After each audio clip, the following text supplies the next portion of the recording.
First of all, just let the fans here in Detroit, know that I'm committed to bringing the championship back here. As far as on the basketball court, you'll be still getting the same guy that play every game like it's his last. One thing's for sure, two things for certain. I'm do whatever the coach wants me to do out there on the basketball court, and I just want to be that missing piece that can get him over the hump. We're going to rewind to June 6, 2000. Coach Larry Brown and guard Allen Iverson have been going at it again. Iverson was miffed that he was benched Saturday night for the final 20 minutes of an eventual loss to Detroit. I said some things that I really didn't mean, some things that hopefully won't come back to haunt me, but I made a mistake, and I'm willing to, apologize to everybody for it. After Joe Dumars was promoted to be the president of basketball operations for the Detroit Pistons, which he then went on to assemble a championship roster 4 years later. The first major move in that effort was to trade Grant Hill to the Orlando Magic for Ben Wallace and Chucky Atkins that August. Around the same time, Dumars nearly pulled off a blockbuster trade that would have altered the next decade in the NBA, not only for the Pistons, but the entire league. The trade nearly brought one of the most maligned Pistons teams in franchise history to Detroit a decade earlier.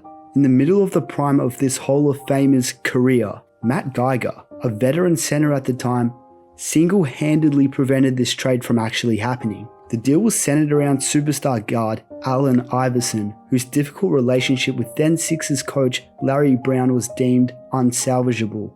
When I look at Allen's career and realize I think he only played 12 years, I think of what he could have done if I had done a better job in making him understand the gift he had and the responsibility he had. Philadelphia began shopping Iverson. Soon they had a deal in place that would have sent Allen Iverson to the Detroit Pistons 8 years before the ill-fated Iverson and Chauncey Billups trade in 2008.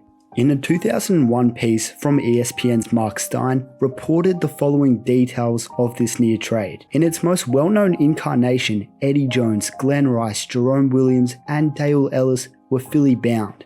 Iverson and Geiger both headed to Detroit. Jerry Stackhouse, Christian Laettner, and Travis Knight routed to Charlotte, and Anthony Mason, Toni Kukoc, and Todd Fuller dispatched to the LA Lakers. The trade came down to Geiger, who was 2 years into his 6-year $47 million contract, waiving his $1.2 million trade kicker. Geiger declined to waive his trade kicker, effectively killing the trade. But why? Geiger looked at Detroit and didn't think Allen and him would have been better off there, so his decision was easy. It's possible, even likely, that both franchises are better off for Geiger's decision. I mean, Iverson went on to have an MVP season and led Philadelphia to the 2001 NBA Finals. The Pistons kept Stackhouse and Williams, both of whom later were traded for the two key pieces in Detroit Pistons championship year during 2004 in Richard Hamilton and Corliss Williamson. Yet, an argument can be made that acquiring Iverson at the peak of his powers would have jump-started the Detroit Pistons' path to winning an NBA championship, and it almost certainly would have prevented the going-to-work era from happening. It's impossible to weigh the full impact of Geiger's decision and predict what would have happened had Iverson ended up in Detroit, but in broad strokes, we can look at how it would have changed some of the decisions Dumars made in the years after. The Grant Hill trade was a necessary move. Hill, an unrestricted free agent, intended to sign with the Orlando Magic. Dumars managed to turn it into a sign and trade so that the Pistons would receive some compensation, and inked Hill to a 7-year $92.8 million contract before sending him to the Magic. Now initially seen as a one-sided trade in favour of Orlando, the odds soon shifted in Detroit's favour. Wallace established himself as one of the best defensive centers in the league. Injuries limited Hill to just 47 games during his first 4 seasons with the Magic, and he missed the entire 2003-04 season. Don't forget, Ben Wallace was a backbone of this 2004 NBA Finals team, a team that Dumars constructed with a piecemeal approach. Had Dumars gotten his wish and acquired Allen Iverson during the same summer that he traded Grant Hill, it's hard to see that same championship core coming together. And he may have even let Hill walk in free agency. It could have been messy. Perhaps they would have never have acquired Ben Wallace also, a 4-time Defensive Player of the Year and a core piece to that 2003-4 championship team. In 2002, Dumars drafted Tayshaun Prince and he signed Chauncey Billups in free agency. Later that offseason, he then traded Stackhouse to the Wizards in a package that brought Rip Hamilton. That core joined Ben Wallace to win 50 games during the 2002-3 season, and Rasheed Wallace was acquired at the 2004 trade deadline as the final piece to win an NBA championship. Now, if Jerry Stackhouse was included in that Iverson deal, it would have made acquiring Rip Hamilton that much harder.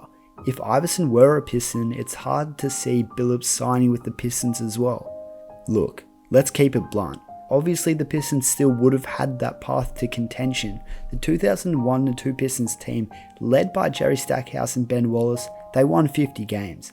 Stackhouse was a primary scorer, averaging 21.4 points, 5.3 assists and 4.1 rebounds. That team advanced to the second round of the playoffs, becoming the first Pistons team to do so since 1991.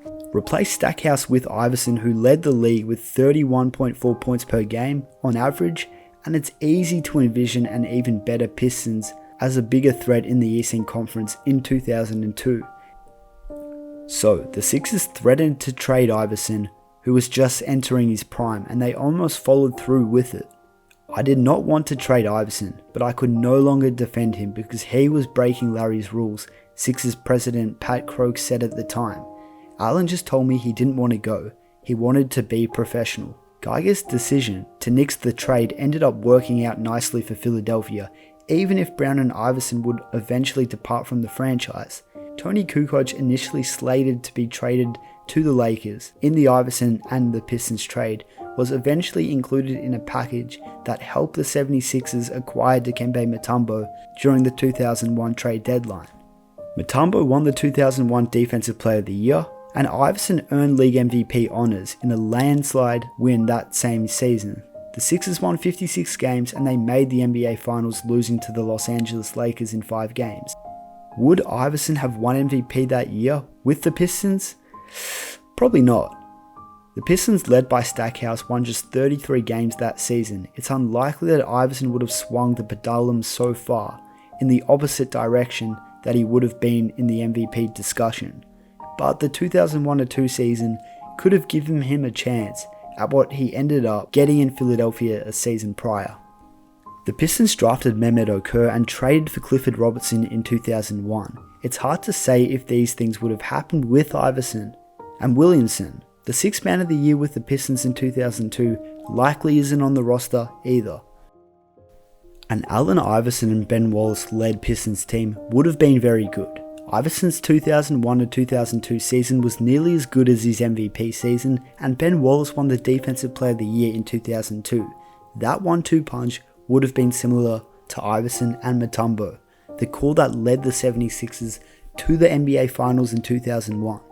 As mentioned earlier, the 2002 offseason would have gone entirely different for the Detroit Pistons. It seems certain that Chauncey Billups and Rip Hamilton would have not become Pistons, and if Iverson would have led the Pistons to more than 50 wins, maybe they aren't in the position to draft Tayshaun Prince that summer. Remember too that Brown coached the 2003-4 Pistons after the 76ers' second round playoff loss to Detroit in 2003, then later accepted the Pistons job and immediately won his first NBA title. The 4-team trade, however, might have shifted his path. Is that too big of a pillow for Pistons fans to swallow today? I mean, perhaps. Detroit did after all win an NBA championship without Iverson. The 2004 Pistons are one of the most beloved teams in NBA history and Detroit sports history. Iverson would have brought excitement, yes, but no guarantees that they would have won. The next question for this hypothetical scenario is whether the 76ers would have been the 2000-2001 Eastern Conference champs without Allen Iverson, the 6-foot superstar. But we'll wrap this up thanking Geiger.